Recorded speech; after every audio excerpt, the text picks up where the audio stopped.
ठाकरे गटाचे विधान परिषद आमदार सचिन अहिर यांनी शिवबंधन सोडत शिवसेनेकडून म्हणजेच शिंदे गटाकडून उपसभापती पदासाठी अर्ज दाखल केल्याने वरळीत राजकीय भूकंप झालाय।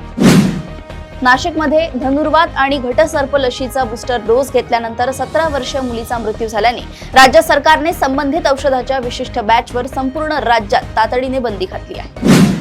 हजारो वारकऱ्यांच्या उपस्थितीत आणि विठ्ठल नामाच्या जयघोषात संत निवृत्तीनाथांच्या पालखीने आषाढी वारीसाठी सोमवारी त्र्यंबकेश्वर नगरीतून पंढरपूरकडे प्रस्थान ठेवलंय।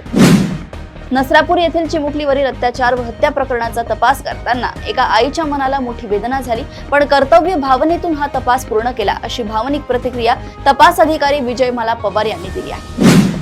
अयोध्येतील राम मंदिर देणगी अपहार प्रकरणी मनसे प्रमुख राज ठाकरे यांनी फेसबुक पोस्टद्वारे पंतप्रधान नरेंद्र मोदी आणि भाजप नेत्यांच्या मौनावर जळजळीत प्रश्न उपस्थित केले आहेत। नवीन राष्ट्रीय शिक्षण धोरणाच्या अंमलबजावणीसह मतदार याद्यांचे काम व जनगणनेच्या अतिरिक्त शिक्षण बाह्य कामांमुळे त्रस्त झालेल्या शिक्षकांनी आता न्यायालयाचे दार ठोठावण्याची तयारी सुरू केली आहे।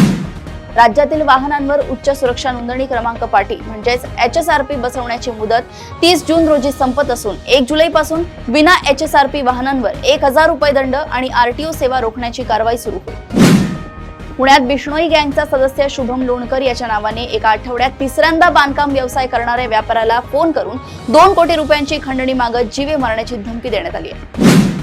शिवसेना ठाकरे गटाचे खासदार संजय राऊत यांनी बंडखोर खासदार ओमराजे निंबाळकर यांना निधी मंजूर करणाऱ्या देवेंद्र फडणवीसांवर सडकून टीका करत राज्यात ऑपरेशन देवेंद्र सुरू असल्याचा दावा केला।